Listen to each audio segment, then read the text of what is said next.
Tonight on the NTV Evening News Hour.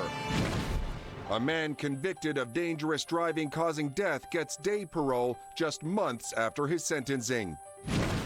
Labrador City warns against misinformation as wildfires continue in the region. I think the residents are probably a little scared. This has been a while now. And protecting the rights of Indigenous people in custody. First Light releases its latest findings. Every day that Indigenous inmates are not receiving access to cultural programming is a violation of their right. And beach day tomorrow, perhaps. Yeah, it's going to get up there, feel a little bit warmer with some humidity in there. We'll watch the temperatures rise together. We do have a heat warning in place for parts of Labrador and some air quality to talk about. We'll do all that coming up. The award-winning NTV Evening News Hour with Tony Marie Wiseman, Michael Connors, and your weather forecast with Ryan Harding. Good evening. Austin Deer was granted day parole today, just months after he was sentenced for dangerous driving causing death. It was a case that caused outrage, and today the pain continues for the family and friends of two young women who lost their lives in 2024. NTV's Mary Kate O'Neill has tonight's top story. It was an emotional day as the family and loved ones of Haley Keating and Aaron Pretty tearfully begged the Parole Board of Canada not to grant Austin Deer parole. Despite their pleas, he was granted day parole 5 months and 1 day after he was sentenced to 3 years in prison. Austin Deer pleaded guilty to 2 counts of dangerous driving causing death in December of 2025. Then in February of this year, he was sentenced to 3 years in federal prison for causing the deaths of 22-year-old Haley Keating and 22-year-old Aaron Pretty after a devastating crash on the Trans-Canada Highway in January of 2024. Now, just 5 months later, Deer was granted day parole by the Parole Board of Canada. Tensions ran extremely high at the parole hearing. One man who was in attendance on behalf of Haley and Aaron was removed from the room before the hearing even began, with personnel from the parole board saying they appreciate the pain felt by those in the room.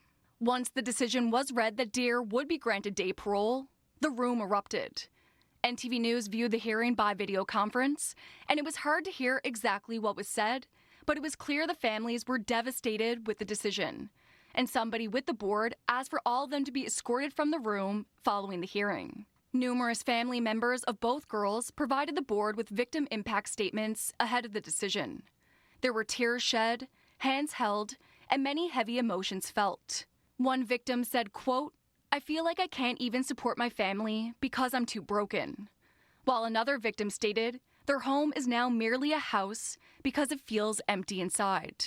All of them asked the board to deny parole, as they believe not enough time had passed for proper rehabilitation. Many expressed that it's not even enough time for Deer to come to terms with the devastation that he caused. One person said, quote, "How could a father take the lives of someone else's children but lack the decency to express remorse?" End quote. Deer looked at pictures of the 2 young women that were brought in by their families, and he apologized, saying his decision to keep driving that day was a horrible one. He added that what happened was a horrendous loss. He also said he intends to use this as a guide for the future. The day parole for Deer comes with special conditions. He's not allowed to drive, he can't buy or consume alcohol or drugs, he's to not have contact with the victims, and he's to not enter the community of Dildo where many of the family members live. Before reading their decision, the Parole Board of Canada said they didn't think that anybody would walk out of the room today happy. Mary Kate O'Neill, NTV News. First Light has released a new guide on the legal rights of Indigenous peoples in prison in the province and is calling for immediate action from government. NTV's Bailey Howard tells us more. It's very urgent. That's what First Light's president, Stacey House, hopes government takes away from their new legal guide. Every day that Indigenous inmates are not receiving access to cultural programming is a violation of their rights.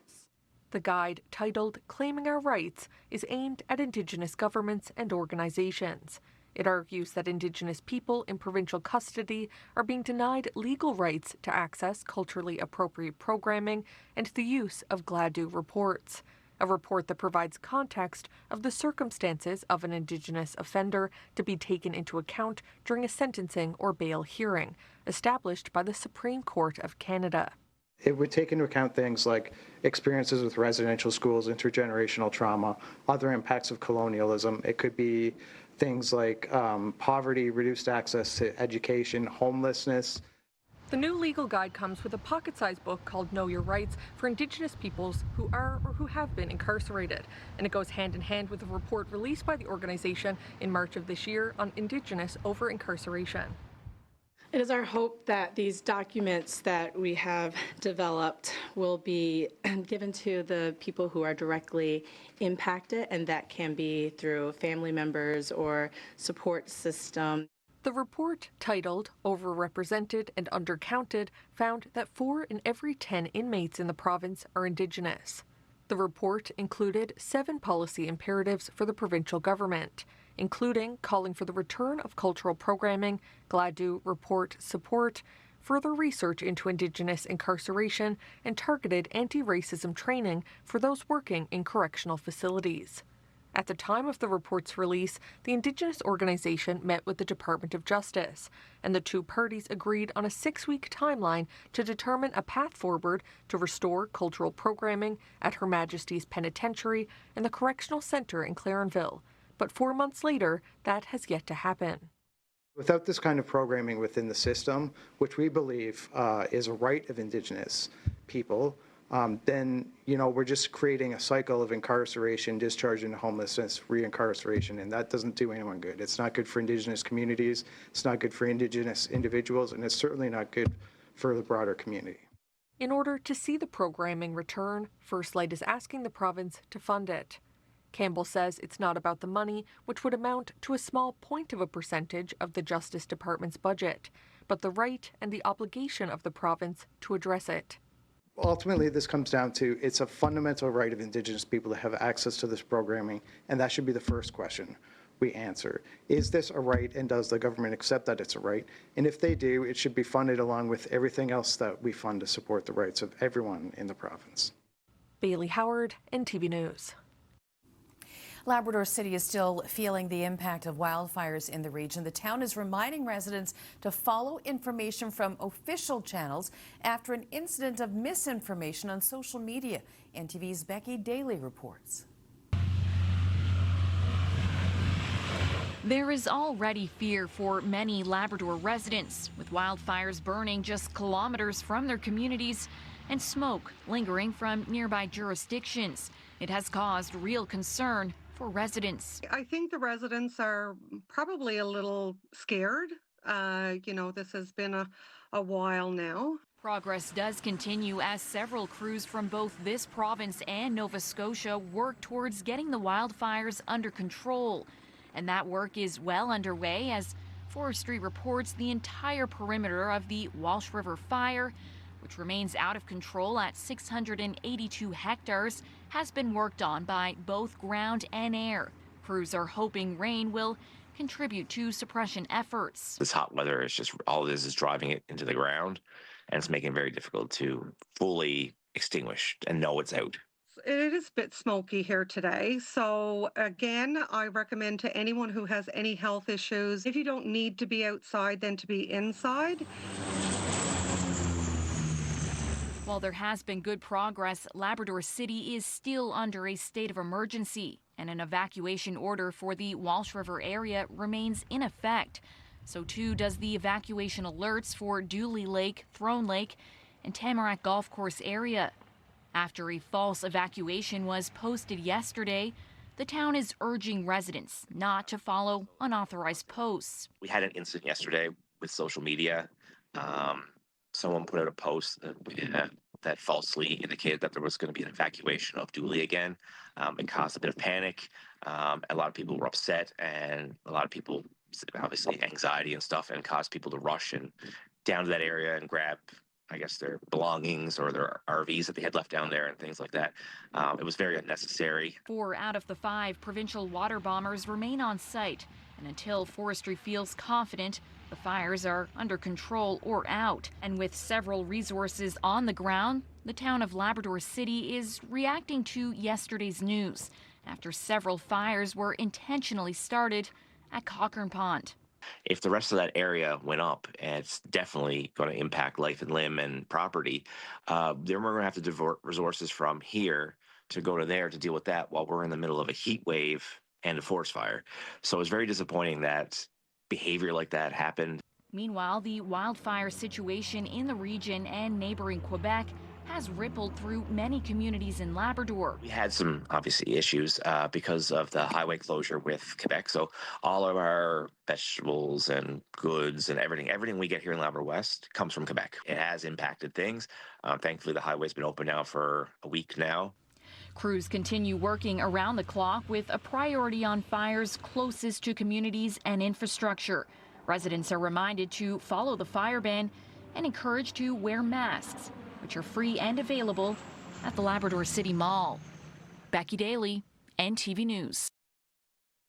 Tourism Minister Andrea Barber has released a statement apologizing for stumbles in her speech at Beaumont Hamel last week, which included a memorial in Gallipoli, the Beaumont Hamel Newfoundland Memorial. Barber was representing the province at ceremonies commemorating the 110th anniversary of the Battle of Beaumont Hamel.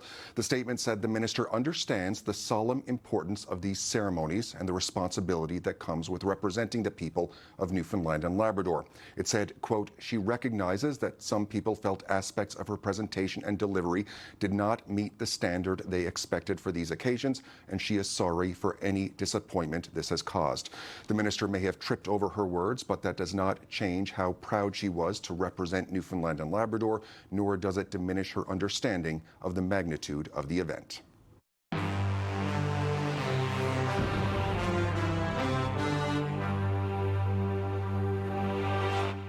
Turbulence in the oil and technology sectors sent North American markets lower today. The TSX was up 60 points to 35,273. The Venture Exchange was down 31 points to 893.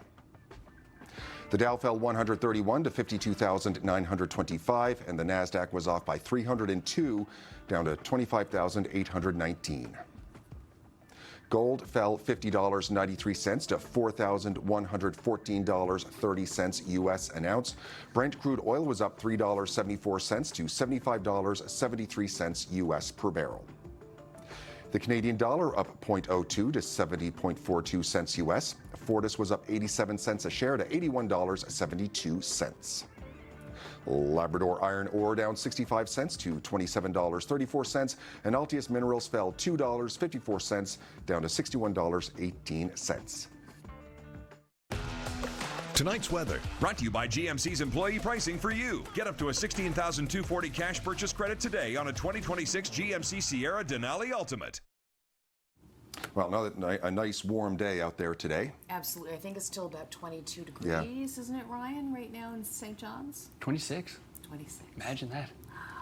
This late in the evening, my goodness. Some temperatures on the go tomorrow, too. We actually have some heat warnings to get into. There's a whole lot tonight. There's a whole lot to talk about, despite not a whole lot in the skies. But hey, that gives us some time to spend together. It's 24 in Gander. There's that 26 in St. John's. A little cooler the further south you go. If you're facing the water on the south side, tomorrow we're going to have some limited daytime highs as well. And so too, Daniels Harbor, the Port of Schwa area, going to be limited in the daytime high as wind continues to increase into tomorrow. And that 32 degrees in Happy Valley Goose Bay still at this hour is going to hold into tomorrow and likely set off a heat warning. But before we get into that, you can almost feel the heat of that, can't you? Mildred in Lewisport, holy smoke, some banana bread.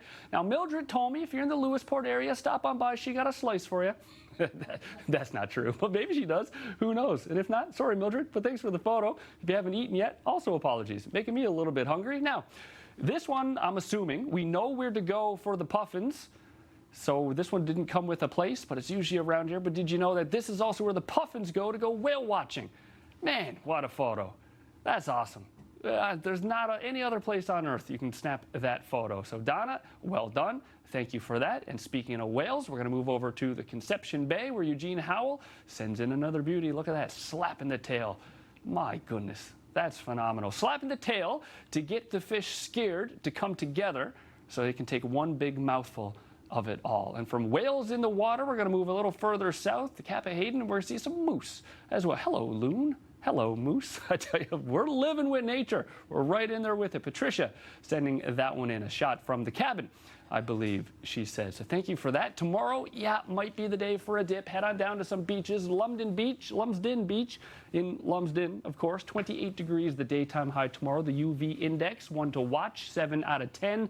It's going to be in between that 7 and 8 out of 10 across the province tomorrow. And the wind, there's a little bit of it. It's going to be very similar to what we saw today. A couple other beaches on board. Eastport Beach Eastport, 28 degrees tomorrow with a little bit of humidity in there. It's going to feel likely around that 31-degree mark. Here's where the UV index hits 8, and we can talk a little bit about that and what that means. But basically what it means, sunscreen, right?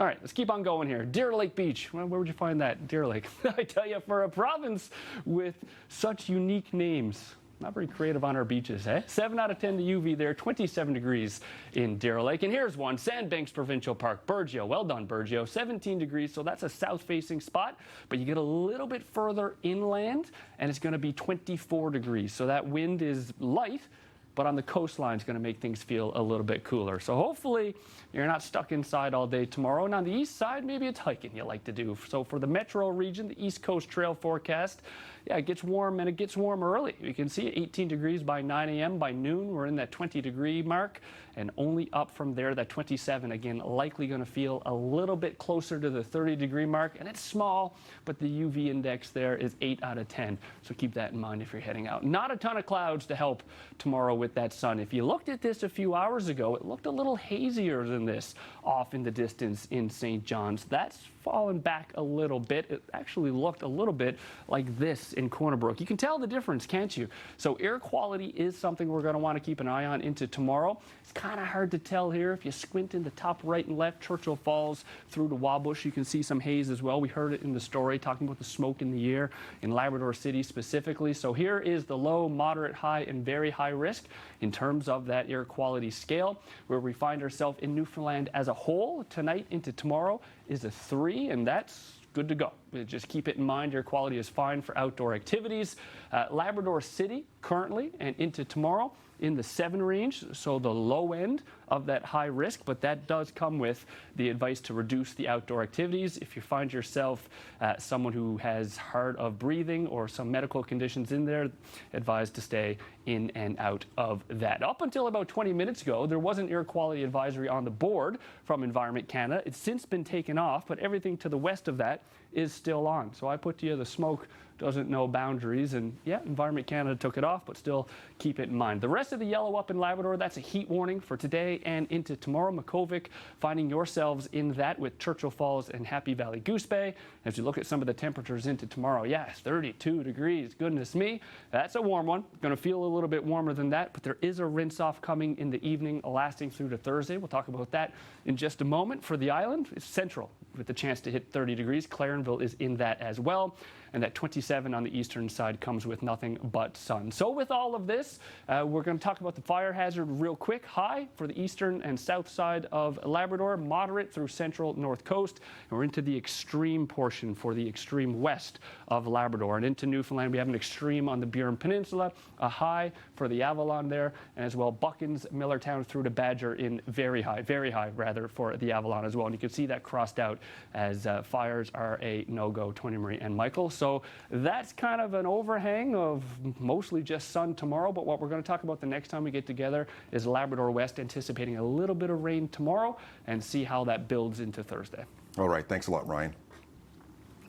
The Grand Banks were no stranger to danger for the fishermen who worked those icy waters, but thanks to the Portuguese government, the seas off our coast became a safer place for all. NTV's Gary Smythe brings us the story of a ship every sailor was glad to see nearby. The seaside town of Viana do Castelo in northern Portugal has a connection to our province that most of us know nothing about. Ships have been built here for more than 500 years, and that tradition is still going strong today. One of those ships was the Gilianis. It spent most of its life doing important work along the Trail of the Cod. Today, the Gilianas is back in its birth town. It serves as a floating museum, one of the most popular museums in Portugal. But the Gilianas was not a fishing vessel. Built in 1955, it served as a hospital ship until well into the 1970s. It saved the lives of countless Portuguese fishermen. And as Captain Costa explains, it wasn't only the Portuguese who received help. We received all the fishermen of all the nations. Never mind the politician, never mind. We received all the fishermen. The ship was brought into service for two main reasons. The first was to provide medical care at sea. The second was a more practical one. Before the Gilianas, if a fisherman was sick or injured, the vessel would have to leave the fishing grounds and travel to St. John's or another port for treatment. A journey that could take up to 8 days, with valuable fishing time lost. The Gilianas solved that problem. Life on the Grand Banks was never without danger. Accidents happened, and sometimes things went terribly wrong. That's why the ship was fitted out with state-of-the-art hospital equipment for its time.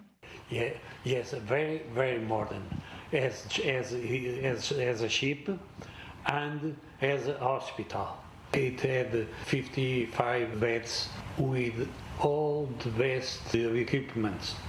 One surprising detail Captain Costa shared was that whenever complicated operations were necessary, the Gilianas would actually head into a long inlet along the south coast to find calmer waters. What a brilliant move. Captain Costa himself had once been a fisherman and later a first mate, spending 3 years on the Grand Banks. He told us he was no stranger to St. John's. Yes, I know. I went there several times, and I have a good remembrance of St. John's. We surprisingly met two Newfoundlanders who were also touring the ship. But their main reason for being in Portugal was to hike the Camino Trail. Been great. We walk until we're tired. We find a place and get up the next day and walk again.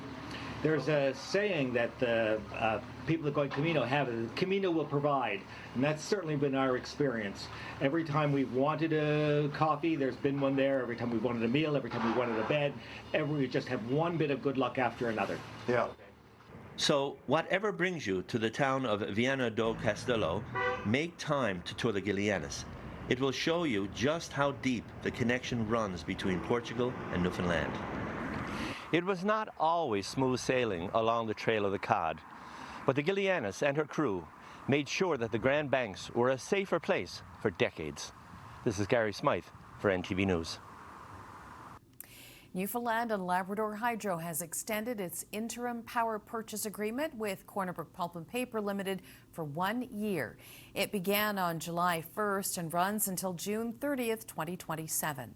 The agreement allows the provincial government to review and consider Kruger's proposed approach to diversification at Corner Brook Pulp and Paper. NL Hydro will buy up to 280,000 megawatt hours of power at $187 per megawatt hour.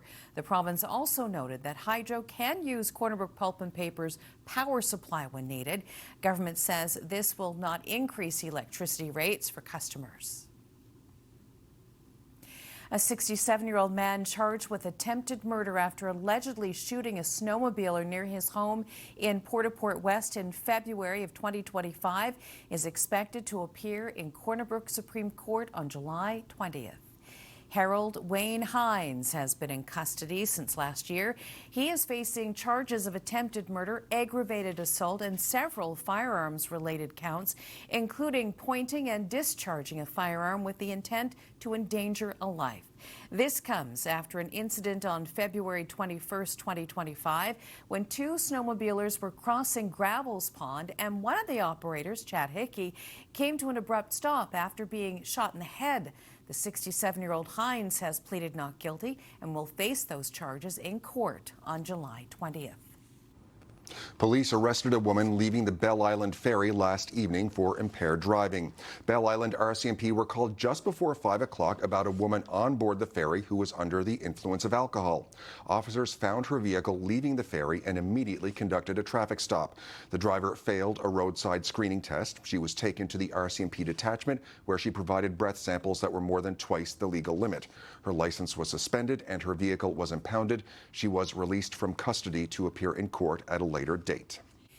An ATV rider was charged with impaired operation after he was stopped by police over the weekend. On Saturday evening at around 7:30, the RCMP were conducting routine patrols in Bishops Falls when an officer witnessed a side-by-side operator and a passenger traveling without helmets. Police approached the 53-year-old male driver when he stopped at a gas station on Main Street, where he showed signs of impairment. He failed a roadside screening test and was arrested for impaired operation. Further samples taken at the RCMP detachment showed he was up to twice the legal limit.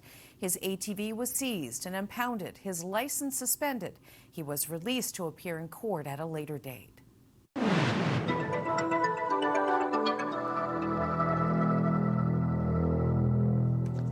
An update to our story about the resignation of committee members in the local service district of Loon Bay, where the chair says there isn't enough revenue to continue providing adequate services. In a written statement to NTV News, the Department of Municipal Affairs said they are working on filling the vacant committee positions to ensure essential services are maintained. However, the department did not provide any further information. Meanwhile, garbage is not being collected, and the fire department cannot operate without a working committee. There is also no water treatment. The town's outgoing chair says Loon Bay does not have qualified people to run town services, and the only option was to raise fees. She believes regionalization may be the only solution. Rescue NL is warning pet owners about reports of parvovirus in the metro area. The animal rescue organization says it believes the reports involve another animal organization in the community. Parvovirus is highly contagious and can be spread not only through direct contact with infected dogs, but also indirectly on shoes, clothing, hands, leashes, food bowls, and other objects. It can survive in the environment for several months. Anyone with young and senior pets that are immunocompromised or not fully vaccinated should consider limiting unnecessary outings or contact with other animals. Still ahead in tonight's news, Mark Dwyer looks at how interest in soccer is booming during the World Cup. Ryan Harding will have the latest in the weather forecast. And when we come back on the Inside Story, as Canadians cut back on travel spending, how will that affect summer tourism here? This is the NTV Evening News Hour.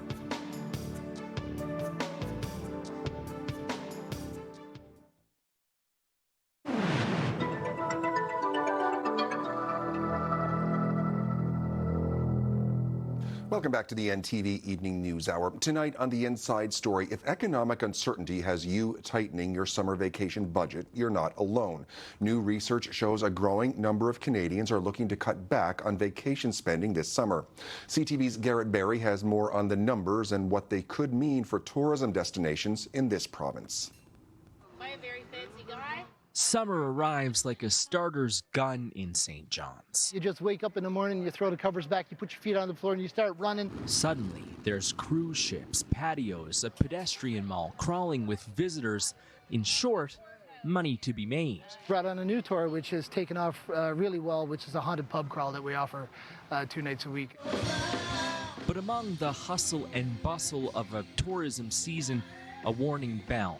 It seems more Canadians are cutting back on vacation spending this year. A poll conducted by Nanos Research for CTV News shows 43% of Canadians are planning to spend less on summer vacations. That number has been growing, up from 31% in 2015.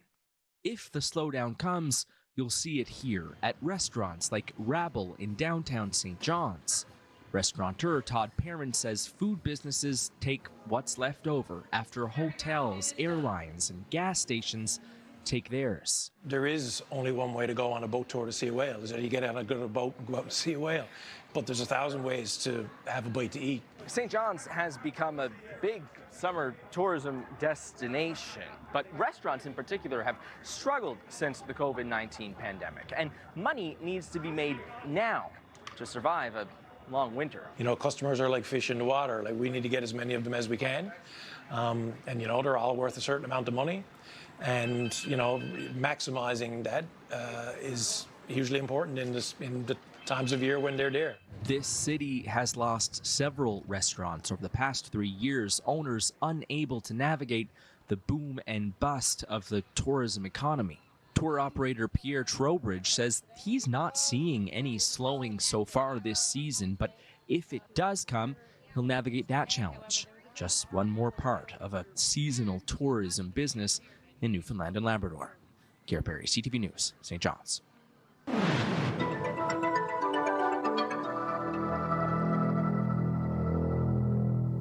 Mark Carney is among the leaders in Turkey attending a major two-day NATO summit with military spending targets and the war in Ukraine among those key issues. CTV's Graham Richardson now with more.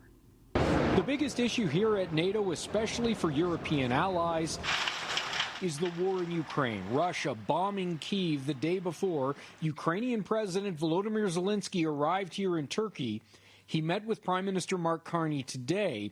Reports say 30 people died during the attack. This barbarism of Putin, which continues in recent days, will not succeed.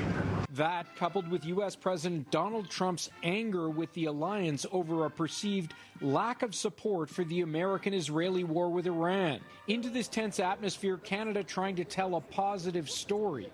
It's getting help from the head of NATO. Today, the alliance confirming it will negotiate with Saab to buy more Global-eye planes in what could be a lucrative partnership with Bombardier in Montreal. This will ensure we keep NATO's owned and operated surveillance and early warning capability strong and credible for decades to come. Canadian officials are quick to counter the tension with their new spending, like Monday's announcement on subs and how they're deepening connections with NATO allies. It means that we can each share crews, for example, on the submarines. The consensus is Canada is in a much better position here than even a few months ago. Remember that just a few summits ago, it was a question of reaching 2% of GDP in terms of defense spending. We've achieved that now. That may be true, but again today, government officials would not say specifically how much all of this military spending will cost. Again today, the defense minister said that the submarine contract will grow the economy. Usually when you spend like this, you have three options: hike taxes, cut programs, or take on more debt. Graham Richardson, CTV News, Ankara. Tonight's weather brought to you by your Atlantic Ford store. Go the distance with the 2026 F-150 Power Boost Hybrid. How are you? Let's look across the country, will we? 25 in Fort McMurray. How are you, Fort Mac? What are you at? 23 down in Calgary, 22 in Vancouver. We see some rain passing through Winnipeg at 23 degrees. That shows up on the island Friday night into Saturday. 30 degrees, Sun and Cloud, Thunder Bay. We'll lose a few in Toronto, pick them back up in Montreal. You see some rain south of Montreal heading towards Nova Scotia. That shows up on the island Thursday. It's 29 in Labrador City, Sun and Cloud, and 15 with some extra cloud in Nain currently. All right, well, before we get to tomorrow, there's a little bit to talk about for tonight. Not too much in it. If you go, mentioned it in 5:30, by the way. If you go on Environment Canada, shows a 30 to 40% chance of some thunder showers. You need clouds for that. Other than that, there are some ingredients out there. We see the warmer and colder wind coming together. We've talked about that all summer long. Starting to see some clouds on the south side of the island there and some dampness in it as well, as tonight into tomorrow morning some fog does roll through. We can see the wind coming together on the eastern coastline, western coastline of the Avalon Peninsula, as well as in the St. Mary's Bay region. So sometimes on Environment Canada, it gives a St. John's forecast, which really encompasses the Avalon as a whole. So if we do hear some or see some, it's likely going to be in those areas this evening, and that's why, because you can see not a whole lot of cloud cover over the metro region until we get into and beyond tomorrow morning, and then it's all clear, smooth sailing from there. In terms of that wind, it's going to help a little bit, cool things down. We can pretty much put in for what we had today. in the metro region specifically, through central as well, and then the western side and the northern peninsula really as a whole does increase as the day goes on, breaking over that 50-kilometer-per-hour range, and that's going to limit some of the daytime highs once again on the western side of the northern peninsula, and again, not quite as hot on the south-facing side either. We're going to dive into Labrador West here now and take a little moment to talk about that wind in terms of the fires out in that region. Relatively light to start the day. The direction doesn't change. It drops off at first. You can see here at 10 a.m. down to just a breath, but then it does ramp up into the afternoon. 35 with the west. I guess that direction changed a little bit from the southwest, but not drastic. And there's more of that southwest again at 4 p.m. and that is likely to hold in through most of the evening. In terms of any rain, well, it's not tonight, but into tomorrow morning, there's a light chance of some, very light brief drops. But that does grow, and throughout the day, we'll see another opportunity at 3 p.m. We'll see some rain in the very north of Labrador then as well. And then at 9 p.m., another opportunity for some light rain. But then it builds through the overnight into Thursday morning. Some in Churchill Falls, Happy Valley, Goose Bay, and then that goes out through the coastline with some more rain returning in on the Thursday. So a little bit in it there, 5 millimeters in total, we'll call it, for the Labrador West regions. And we mentioned that rain on the full country forecast. Here's what we have moving our way. A proper low pressure system. We're going to see the wind increase with that as well, although the bulk of that rain stays offshore. Early morning through to the afternoon, some light rain passing over the eastern side of the island. And then that other opportunity we talked about comes eventually by way of the Cape Breton region, and that will show up as we see on the 5-day forecast late Friday night into Saturday, with the temperature dropping right off into Sunday at 15 degrees. We'll see it hold at about 17 for the south coast, and a huge change, but we see the rain opportunity Friday through to Sunday for the south coast of Newfoundland. The temperatures in the evening staying pretty steady as well.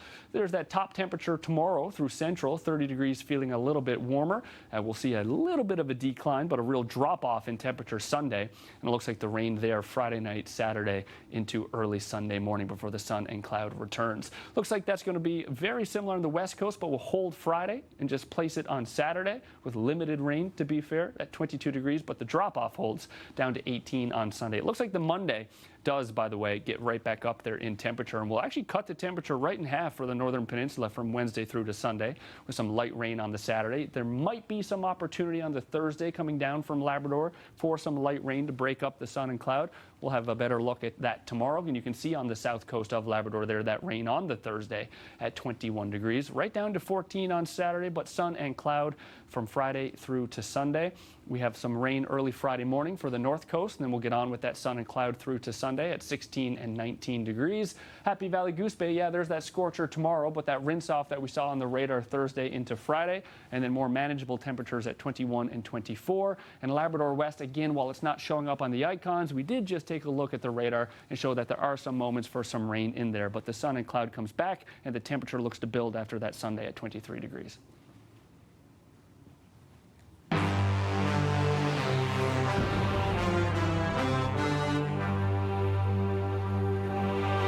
The Blue Jays' woes continue. The San Francisco Giants beat the Toronto Blue Jays 10-1 last night. Here are the highlights.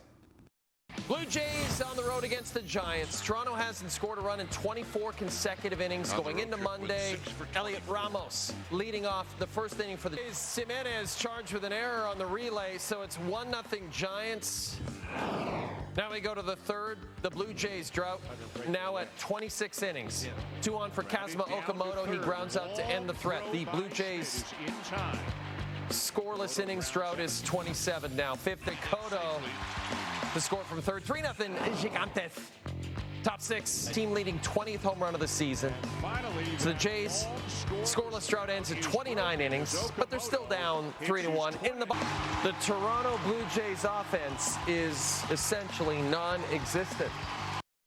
We're going to take a short break now on the NTV Evening News Hour, but do stay with us. When we come back, Mark Dwyer is going to be here with this week's On the Mark, and of course, he's going to talk about soccer this week.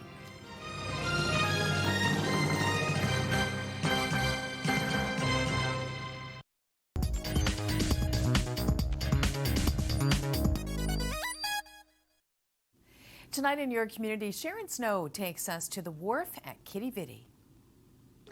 tonight in your community. We are here at the wharf at Kitty Vitty, and I'm joined by Gabby. There's lots of exciting and fun things happening here at the wharf. There's so much energy, and I just love that it's all together in this very communal space. It's been curated to invite people in. Tell us a little bit about what's happening here. Yeah, so you are in a space called The Wharf. It's by Landwash Brewery down here at Kitty Vitty. And it's like you said, it's a fun-filled community space with a little bit for everything. So you have a beer tent that pours beer from our local Landwash Brewery. Mm-hmm. You have a multitude of different food trucks. You've got Johnny and May's, you've got Liquor Sauce, you've got Spice X. And then to top it all off, you've got an ice cream shop at the end called Parole. So you can enjoy that family-friendly fun and a little sweet treat at the end. And we are delighted to welcome and host community events and partner with some local sponsors and things like that. Mm-hmm. So we're open 12 to 9 as long as the weather holds every day down here, and we love to have our community be a part of it. So we're delighted to host Blackwood Markets on July 11th. Not the 11th, the next Saturday after that, we'll have Pilates and Pints down here with Studio Verso, so you can come down and enjoy a free Pilates class, and then have a feature pour of their beer cool down by Landwash right afterwards as well. To get in here, the admission is free to the wharf. It's free, totally free. You can come on down. It's a public place. We want you to come hang out. And we've got Jenga set up for you. We've got cornhole set up for you. And you can enjoy a cold beer while you're doing all of it. Wow, thank you so much. Well, speaking of events, there's a vendor event that's coming up. This is Stephanie from Blackwood Events. So lovely to meet you. Nice to meet you. Thanks for having us here. We're so happy to be here. So tell me about this market. So if you know Market Under the Stars, then ta-da, here's Blackwood Events, and now they're coming here to the wharf. What a great place this is. Absolutely. This location is fantastic. We're so excited to be a part of it and to collaborate again with Landwash Brewery here at the wharf. So tell me about what we have here. These are just a sampling of some of the vendors. Just a sampling, that's right, of just a few of the vendors, because we will be showcasing approximately 40 to 50 local vendors here at the wharf. And we just brought a few things for you today to have a little sneak peek. We have artists, of course, that will be joining us. So we have some local prints there from artist Brooke Hardy. We have some beautiful sea glass artwork from I Hope Beach Glass Treasures. We also have handmade bath and body products from Honey BU, beautiful jewelry. Yeah, there's a little bit of everything. And it's free entrance, and it's happening July 11th from 1 until 5. So come on down and shop and enjoy this beautiful space. Yeah, I mean, you've got the best landscape here, the best atmosphere to enjoy some local shopping, grab a bite, have a drink, and enjoy some time with family and friends. I love that. Well, thank you both so much. Well, that's what's happening here in your community at the wharf at Kitty Vitty. For NTV News, I'm Sharon Snow. Music and movie news now. Here is CNN's David Daniel with your Hollywood Minute. Jackass star Johnny Knoxville has his next project. Tiny Fugitives is described as an irreverent comedy about a group of 12-year-old kids who hatch a plan to spend the rest of their lives at sleepaway camp. Knoxville plays a demented camp counselor out to stop them. Tiny Fugitives is due in theaters September 18th. Stay with us while we take one more break on the NTV Evening News Hour. Ryan Harding will be back to recap the weather forecast. And when we return, Jim Furlong.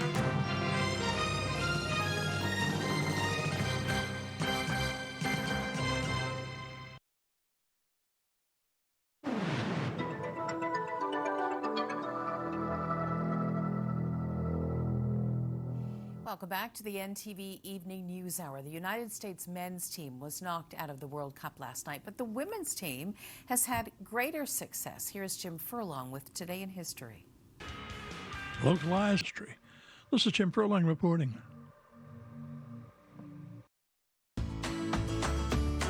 Birthdays and anniversaries brought to you by the Healthcare Foundation. We are the foundation that takes action so we all can take care of each other. We are going to begin, first of all, with a photo of Morley Butcher of Carbonear, currently living at Lane's retirement home. Mr. Butcher is celebrating a 94th birthday. Congratulations. Happy 90th birthday to Audrey Young. Congratulations. John and Dorothy Knight are celebrating a 63rd wedding anniversary. Happy 74th wedding anniversary to Howard and Jean Williams from Deer Lake, living at the Deer Lake Manor. Don and Joyce Crew celebrating a 60th wedding anniversary. Happy 59th anniversary to Elsie and Henry Piercy of Brigus. Fred and Shirley Saunders of Cobb's Arms celebrating a 64th anniversary. Happy 57th anniversary to Joe and Sally Walsh. They live in Marystown. Louise Noseworthy of Leading Tickles celebrating a 92nd birthday. Happy 65th wedding anniversary to Gerald and Bernice Foss in Grand Falls, Windsor. Dorothea and Gary Reynolds of Capeland Cove are celebrating their 50th wedding anniversary. Happy 56th anniversary going out to Peter and Suzanne Porter of Change Islands. Hugh and Marie Gale of Pollard's Point are celebrating a 59th anniversary. Happy 95th birthday to Agnes Rideout from everyone at Ruby Manor Retirement Home. And finally this evening, happy 90th birthday to Joan Yetman in St. John's. All right, you watched the game last night? I tell you, it was a result. Belgium 4-1 over the States today. Messi holds on. Whew, nail biter. Egypt's one of the teams I saw in Vancouver, actually, take on New Zealand. Mo Salah on the bad end of that, 3-2. And then ongoing right now in the 60th minute, we have Switzerland and Colombia, for those who are into that. But we'll finish off with the photo that we saw behind the birthdays and anniversaries. Mayo sent this one in. Clark's Beach, a lovely picture up the bluff, I believe. You can just barely see it there, but Mayo sending that one in. And this is pretty well what it's going to look like tomorrow for a large portion of the island, most of Labrador. A bit of haze to remind yourself of, as well as those warm temperatures. Michael, Tony Marie. All right, thanks so much, Ryan. Thanks to all of you for joining us tonight on the NTV Evening News Hour. Stay with us. Up next on Global National, police crack down on organized crime groups from India. Good night. Good night.